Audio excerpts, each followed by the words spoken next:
นะโมตัสสะภะคะวะโตอะระหะโตสัมมาสัมพุทธัสสะนะโมตัสสะภะคะวะโตอะระหะโตสัมมาสัมพุทธัสสะนะโมตัสสะภะคะวะโตอะระหะโตสัมมาสัมพุทธัสสะพุทธังธัมมังสังฆังนะมัสสามิ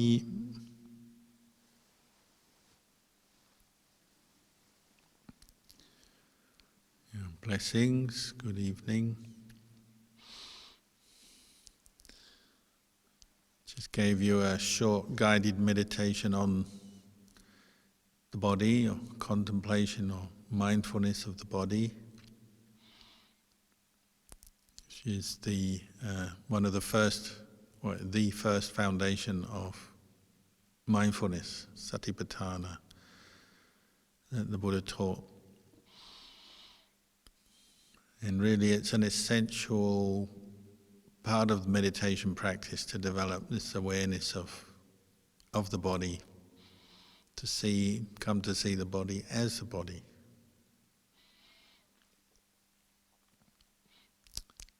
It's often not very exciting or attractive as a meditation practice, which is possibly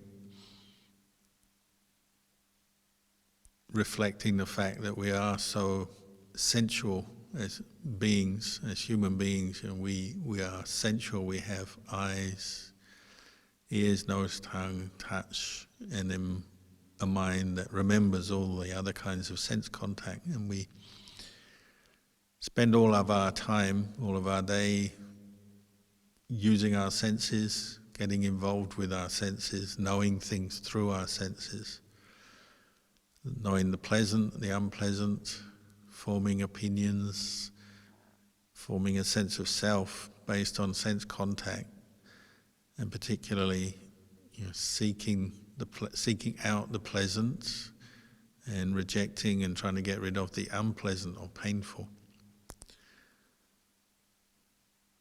This is the Gama Vachara Loka, the sensual realm that we're in. And it's a mixture of experience, isn't it? As a human being, you have both pleasant and unpleasant arising with your senses, unpleasant feelings and unpleasant sense contact arising all the time. And we tend to unconsciously attach to everything, and then we react. Because some things are pleasant, some are unpleasant, we react.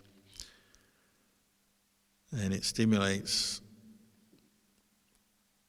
endless thinking, planning, desiring, wanting and not wanting.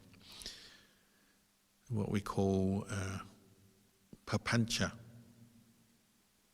This combination of conceit, sense of self, views on things, and then just mental proliferation, craving, which leads us to make karma. And you notice, the karma you make, the actions you're involved with every day on the three levels of body, speech and mind, is stimulated by sense contact in the beginning. It's so fast and automatic we don't even notice half the time. But when you come to meditate, you do start to notice. The Buddha pointed out that sensual desire is one of our biggest obstacles. So I was just talking about how we are sensual beings, and as human beings we have these senses which are feeding us data all the time, pleasant and unpleasant. We're constantly reacting to things, and this leads us to make karma all the time, good and bad karma. So this is where the Buddha encouraged us to study, and particularly this constant obsession with, say, beauty and the pleasant, the attractive, is a very powerful force in the mind. When you practice meditation, you'll notice this. It'd be quite hard to do a survey, but if you notice your own mental activity when you're trying to practice meditation, whatever the technique you're using, your large part of the time is spent up thinking and wanting pleasant experiences, or remembering past pleasant experiences, or with the anticipation of future pleasant experiences, but then also the aversion to the unpleasant experiences we've had through our senses. So when you meditate, you'll notice when you're distracted from your meditation object, such as the breath or the body or whatever it is, your mind tends to go looking for something, doesn't it? You're the next thing. We want something to occupy the mind. A lot of people find meditation in the beginning is boring. They say, oh, it's boring, I just sit there, my mind is all over the place. So they want something to do, to think about. And before you know it, your mind has gone from the breath, say, and maybe you're really reliving some pleasant experience you had previously that brought you some good feeling, or else you're planning your next pleasant experience, or something that's going to be good for you, that you like, that you want. Yes. And often, even when you're meditating, and meditators often find good excuses to think about things. So probably the number one, say this is a Sunday night, and number one might be you're planning your day tomorrow.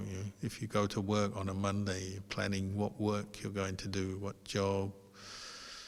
Or even in a monastery, people are planning the next thing they're going to do as an act of service, maybe the food they're going to cook, or some job they're going to do to help the monastery. It's endless. Whatever your walk of life, whoever you are, wherever you are, even when you're meditating, your mind will start to create reasons why you have to think about something that seems important, rather than be with the breath. It's our own, perhaps partly it's our own lack of faith, lack of mindfulness and awareness, and it's the nature of the mind to trick us or fool us. We get fooled by our own habits of mind. So off we go, planning and thinking about things, or lost in the memories, nostalgia, wishing things to be like they were before, and so on. The last place we are is in the present moment with the breath or with the meditation object. And if you meditate regularly, you'll notice this dynamic. You become familiar with it. The mind that is always fantasizing, proliferating about different experiences, what we like, what we don't like. The things we don't like, we plan how to avoid. It could be food that you don't like. If you're really into your food, you've had food that before that you didn't like, so you're already making a plan in your mind not to have that food again, or to avoid it. And then how to get the food that you do like. With people, it's a huge obstacle in meditation is the desire to fantasize about other people. Sometimes it's just basic sexual activity, sexual desire. Sometimes it's more just the attractiveness of someone. You want to think about them, imagine what you'll be doing with them, where you'll go, what you'll do. The other side of the coin is, well, there'll be those people you don't like. Those experiences, those people you don't like, and you also, that occupies your mind, and it's still based around sensuality. Maybe based on previous painful experiences, so that you consider somebody as somebody you don't want, you don't like, you're not attracted to, so how can you avoid them or get rid of them?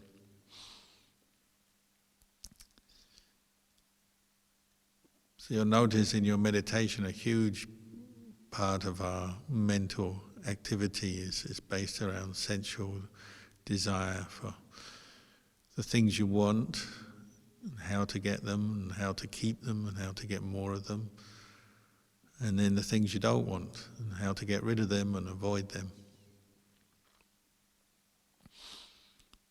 And one way the Buddha said we can deal with that is come back to the body, to contemplate the body and see the body as a body. To know these different body parts with mindfulness from a place of calm equanimity or detached awareness. Because it starts to change your view of your own body and then your view about other people's. It's a form of, you might say, an analysis, breaking things down, breaking down the perception of self in this body, and then in perception of self in other people's bodies as well, because it works both ways. We look at other people as a complete self, whether you like them or not. You're seeing their body and their speech and what they do and where they go, all as a package, and that's that person, that's who they are. And we have our perception of them and the way we remember them. And we do the same with us, ourselves. As I was saying in the meditation, you become used to who you are through familiarity. And the things you remember most tend to be the things you identify with. So say it's your physical appearance, where you remember how you look. And these days it's heightened because of technology. Everyone can take selfies and photos and see themselves. And what do? Just notice when you look at a picture of yourself or you look in the mirror, what do? You tend to home in on what you don't like.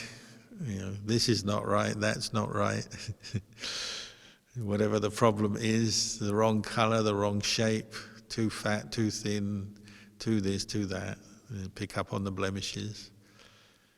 Or sometimes you become obsessed with what you do like, and you see all the good bits. And maybe if you're a particularly good-looking person by the standards of the world, maybe that becomes your overriding view of yourself. I am good-looking.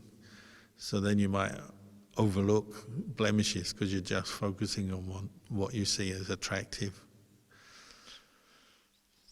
Then of course you transfer that onto other people. So once you've become obsessed and identify with yourself as good-looking, ugly, this, that, the view, the opinion you form around yourself, then you'll do the same when you look at other people or think about other people.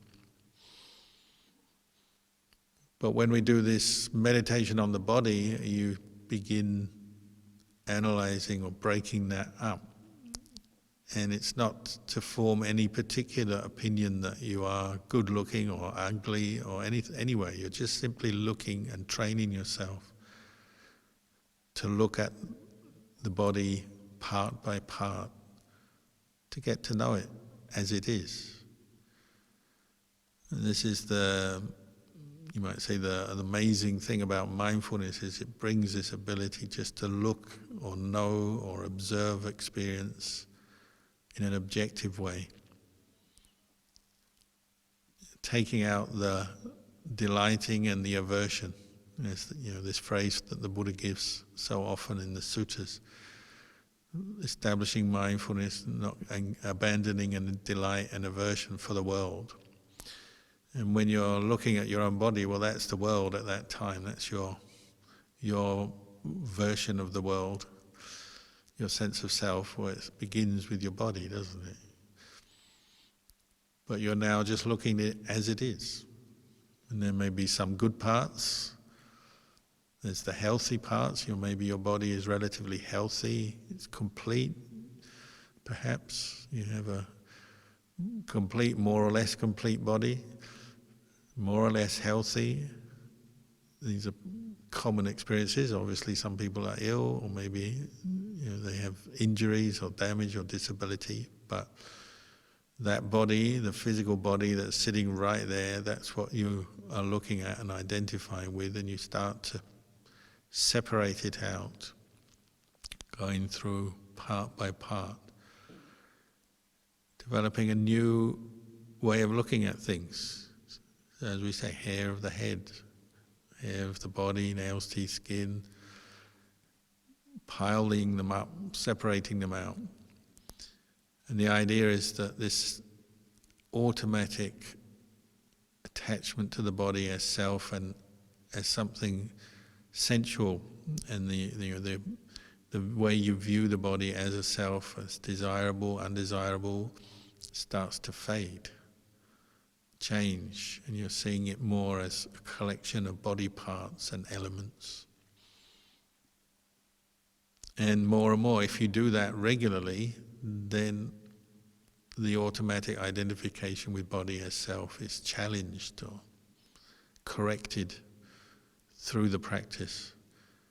And that transfers onto others. So even if you are meditating and you have, say, fantasies about yourself, so particularly sexual desire, but also just general attachment to the pleasant and the unpleasant, you start to change the way you view things by seeing from this place of mindfulness, equanimity.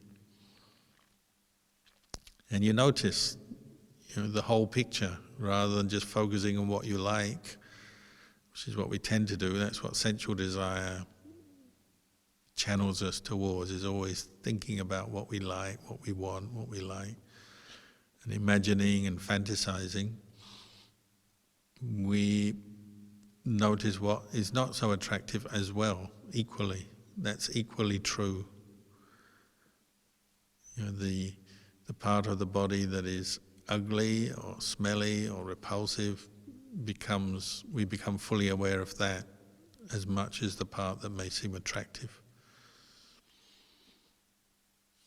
So it's not an easy practice to develop. Most people can only do it for short periods of time. But if you practice it regularly, then it helps to counter the obsession with the attractive and undermines a lot of craving that is based around wanting more, getting more pleasure, more pleasant feelings, pleasant experiences. And it works with the material world around us as well, not only other people, but things that we spend so much time obsessing over, obtaining the beautiful things of this world. That's what makes the economy go round, isn't it? It's a consumer-based economy. We're always buying things, and a lot of those things we don't really need, but we buy them anyway. And amass, cupboards and storage facilities and rooms full of stuff. And of course, it can make life comfortable as well, and it's not all wrong to be discarded, say, but what we're looking here is on a much more refined level. We're looking at the mind and how the mind becomes obsessed with material things, beautiful things, attractive things. And it takes over, doesn't it? It takes over the mind. This is what you see in meditation, how you can spend minutes or even hours perhaps, depending on who you are and where you are, obsessing and fantasizing over the things you like and the things you want and the things you want to get and the things you want to get rid of. It can fill our mind. It can fill a whole hour of a meditation session perhaps. And often people, they say, oh, I've been sitting meditation for 30 minutes or 60 minutes. But a lot of that time was spent following sensuality, following the desires, because they weren't fully mindful and they weren't doing this practice. So the Buddha encouraged us to develop this quality we call paying wise attention to things. So say with the body, when you're contemplating the body in the way I was describing, the 32 parts of the body, You're giving wise attention to the body by taking part by part, because when you take part by part, there's a chance to actually see the way each part is. You're separating them out. And then you're saying, well, hair of the head, it has an attractive quality, especially when I look after it, I style it and wash it and do it in the way I like. Of course, it can be attractive, but then its nature, there's also the unattractive side. Quite naturally, it gets dirty and smells, and it gets old, and it falls apart, and it goes grey, and maybe we even go bald. There's that side as well, and that's equally valid, equally true to the attractive side. So the Buddha wasn't trying to encourage us to develop a wrong view that the body is ugly either. He's just saying, bringing the mind to see the way it is, to see it has an attractive side, but it also has an unattractive side. And the sum total of that is it brings you more and more detachment. So you're seeing the body just as it is. And you, from that point, going out to the rest of the world, the material world or the bodies of other people, you're developing a more balanced, mindful, or we could say wise attitude to the world.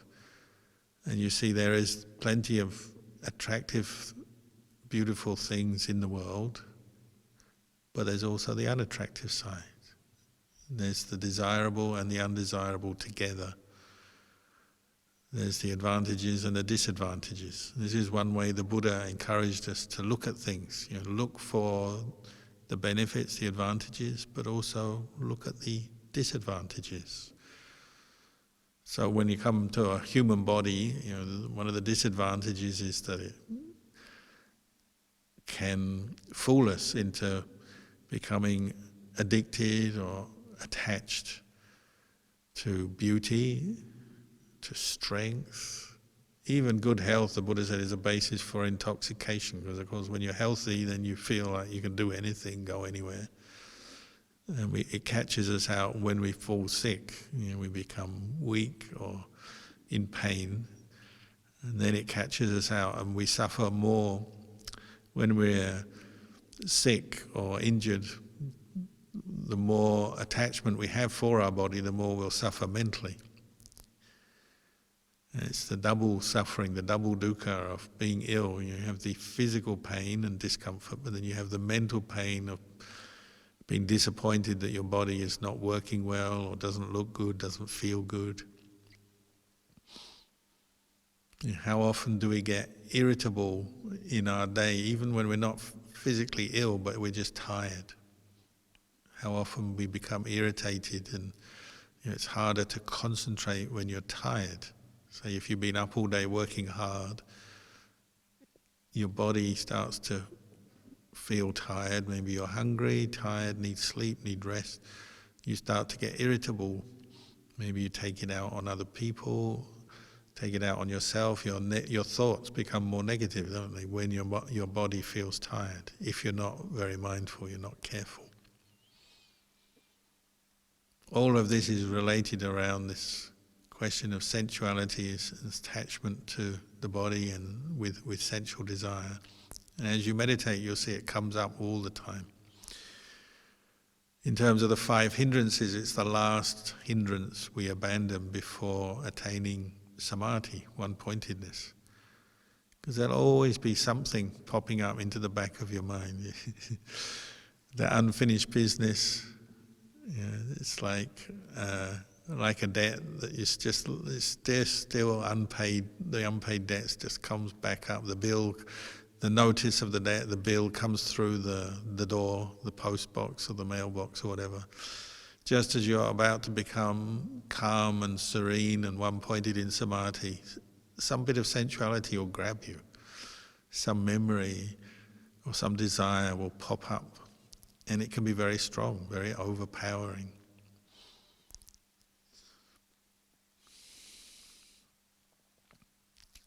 So it's a big part of the training of the mind in meditation, and basically it's a big part of this contemplation of suffering and the origin of suffering.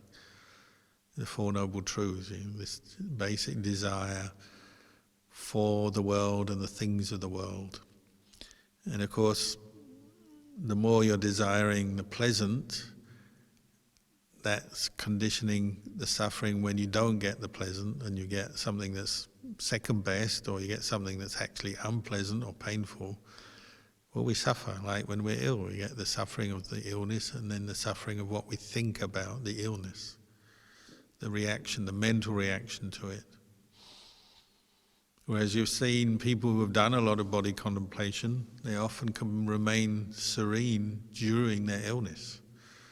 It's one of the, you might say, privileges or good fortunes of being a Buddhist monk, is you meet monks who have practiced meditation, practiced well, and contemplated their attachment to sensuality frequently and regularly, and they develop a wise attitude to their body and to illness and to the nature of life. And so when they fall ill, they're often still very serene and peaceful.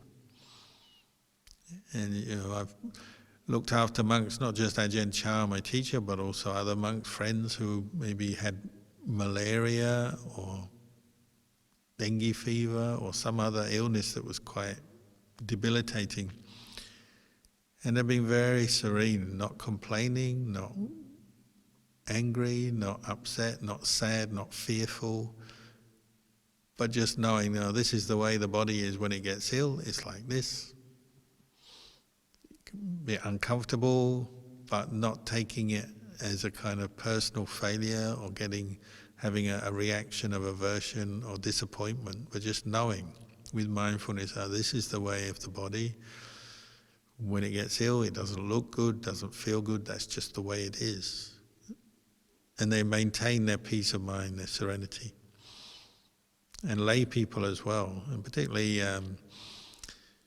meditators. When I used to be in Thailand, some of the poorest people from poorer parts of Thailand who learned to meditate and spent time contemplating the body, because that's how they were taught by teachers like Ajahn Chah, they often had to face quite uncomfortable, painful illnesses in their life. Because they were poor, they often had very basic medical care, not so much access to doctors and hospitals, not so much medication. They often missed out on surgery that we nowadays would take as quite normal. And yet they managed to maintain a very good attitude to their illness and to their injuries and their problems that they face, physical problems. I remember one lady who had been going to monasteries since she was a child, and she got probably in her 60s, or maybe she was possibly 70 years old at the most. She got cancer of the stomach and starved to death, basically. Got skinnier and skinnier. And eventually she got so weak she had to move into hospital, but it was moving into hospital to die, not to recover. That was the thing everyone understood. And she understood. So she just employed her meditation on the body and letting go of all expectations and identification with the body, and she did that very well. And she was so serene, even though she was in great pain and had no real future. She knew she was dying. She went into hospital, she had a few months to live, and then she unfortunately passed away. But during that period, she was so serene.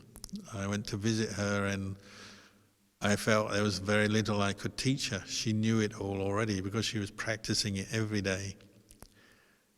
And she had a very great aura of peace around her, and particularly because she had done a lot of body contemplation. She also knew how to practice mindfulness of breathing, but she contemplated her body every day as impermanent, as not self. Sometimes physical illness, injury, disability can bring that on. But really we don't need to wait until that point. We can practice this at any time in our life, and we should practice this. Because it's a big source of our suffering, isn't it? Our irritation when we don't get what we want in life, when we don't look how we would like, when the things that we love and like break or disappear or separate from us, we suffer. When we don't get the people we want, the experiences we want with other people, we suffer. This is why we practice.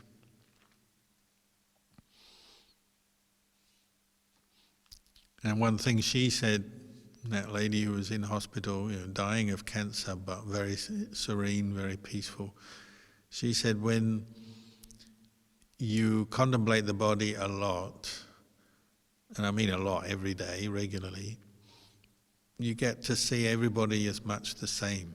So your sense of love and hate and your attachment to and your biases of mind towards other people fade out. They're not so important anymore.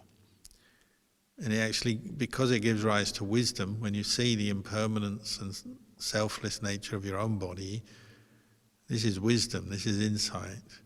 It naturally leads on to compassion.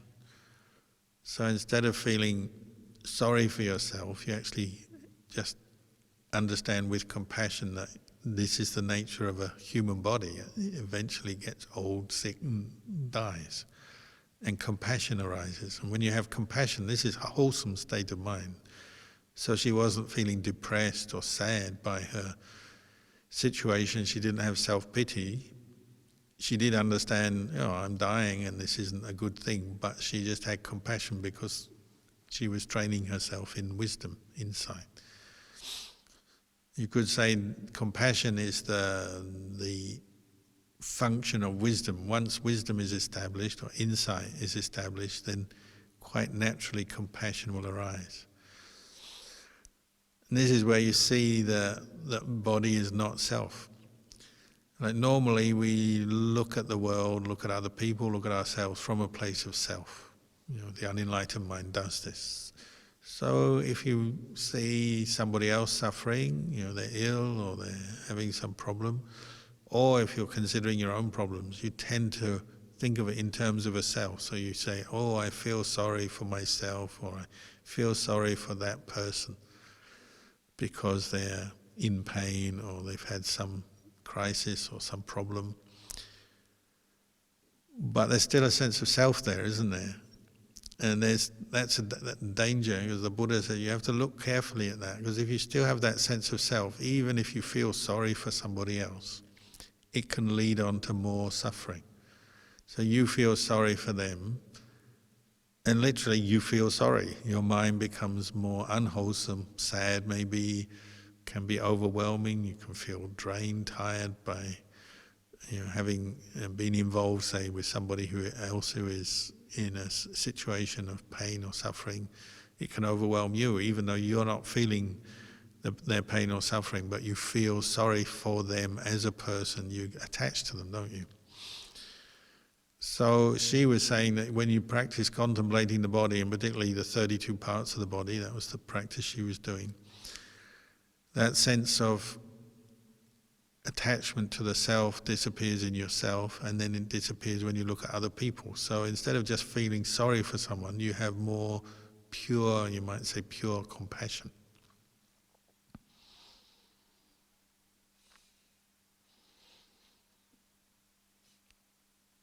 Even the expressions of suffering that people have when they're suffering, we tend to express it to the world. You might say take it out on the world. She was saying, she was in the hospital, everyone else around her was ill or injured, waiting for surgery or having had surgery and so on. Most people were in quite serious conditions. She said it was quite normal for people to be in a quite grumpy, depressed state because they were so attached and identified with their body. She could see that. And it would make them grumpy, so they complained to the nurse, complained to the doctor, complained to their family.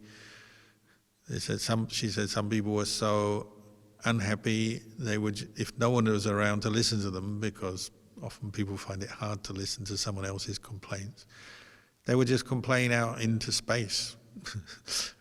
Whoever was there to listen, well, they would get it, and they would, make their complaint to the world about how hard life is, how much pain they were in, or whatever.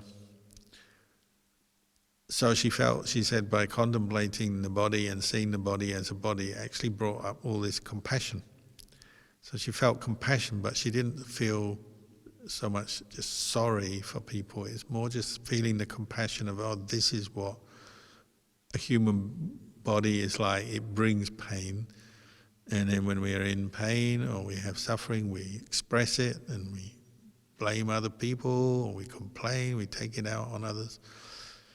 But she was seeing this from a place of just compassion for herself, compassion for them. So she didn't feel overwhelmed by the suffering of others around her.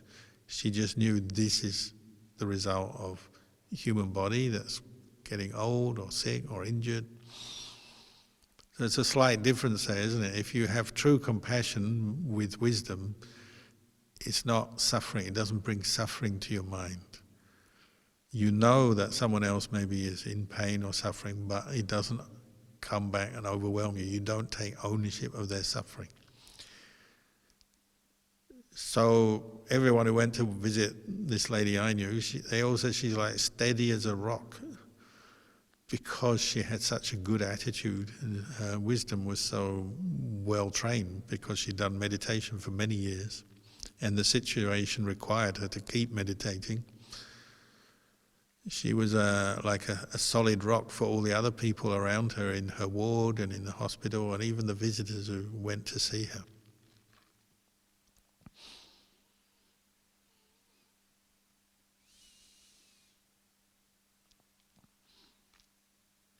So contemplation of the body, it's not, in the beginning it might be a good antidote to sensual desire. So when you're meditating, you focus on the body, the unattractiveness of the body, the impermanence of the body. It will help to reduce sensual desire, sexual desire, obsession with beautiful things, nice tastes, beautiful, nice sounds, and all the kind of aspects of sensuality. It helps you to manage and let go of that. But in the long run, it's also helping you to cut through or see through what we call sakkaya ditthi, the view that this body is a self. Because as long as you have the view this body is a self, you'll suffer mentally, not just physically, but mentally, when you have pain, illness, discomfort, don't get what you want, or even just in more subtle ways, like say when people criticize us. If you have this sense, this body is mine, this is a self, then when someone criticizes you, you have mental pain, don't you? You don't like it.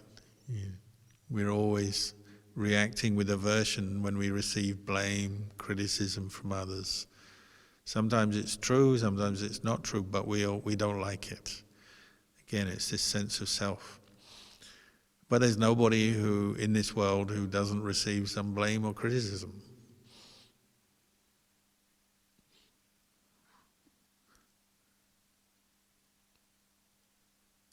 It's one of the famous sayings of the Buddha. The Buddha himself, he occasionally would receive criticism. Sometimes it was other people who were jealous of him, or just trying to compete with him, so they'd make false accusations or pay someone else to do it. And the Buddha just said, there's no one in this world who just receives praise or just receives criticism. Your life is a mixture. We get gain and loss, pleasure and pain, and we get praise and blame. But what's stirred up when you receive praise and blame is this sense of self. And if you contemplate the body as not self, contemplate these 32 parts, again it changes your attitude or your view towards praise and blame.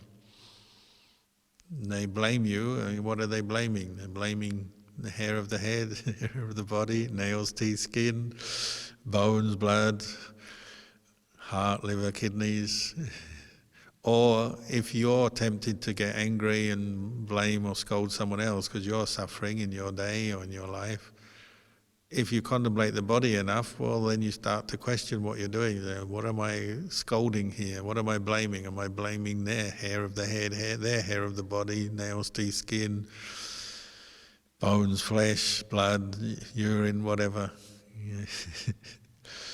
You might as well do that, mightn't you? You could get a cut when somebody cuts their hair. You get a bunch of their hair, and then you put it in a little envelope or a box or something. And then one day, when you're angry with them, you pull that out. You might as well just scold their hair.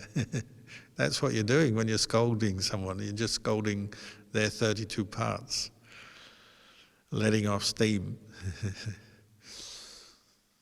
So even though you might not immediately relate body contemplation to dealing with praise and blame, it's still, you're reflecting on the lack of self in this body and mind in the 5 khandhas.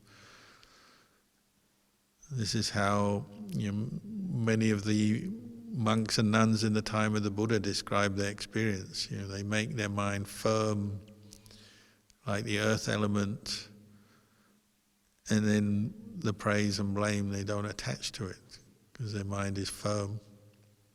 And you can still reflect on praise and blame, obviously. If they're saying something that's true, sometimes we have to just accept it. What they say is true. They're helping us. They're helping us to see our faults, maybe, or see our mistakes. If you choose to see the good in things, which is your choice, isn't it? That's good karma. When you choose to see the good in something, if somebody does scold you, you say, well, maybe they're just pointing out a fault. That's good. They'll help me to do my job better or be a better person. You can still reflect on praise and blame. Or if it's not true, you say, okay, now I know what it's like when they say something that's not true. This is what it feels like. This is the experience of someone unjustly criticizing me. Now I know what it's like. You can still choose to see it in a good light as something that you can learn from. But also you can go even deeper and just say, well, what are they praising or blaming? It's just hair of the head, hair of the body, nails, teeth, skin, 32 parts of the body. And what happens to these 32 parts of the body? When they get old, they get sick, and one day they'll die and they'll break apart. All the people who have been born in this world over the last hundreds of thousands of years, millions of years, where are their 32 parts now? Their hair of the head, hair of the body, nails, teeth, skin, they all go back into the earth. They separate out and disappear.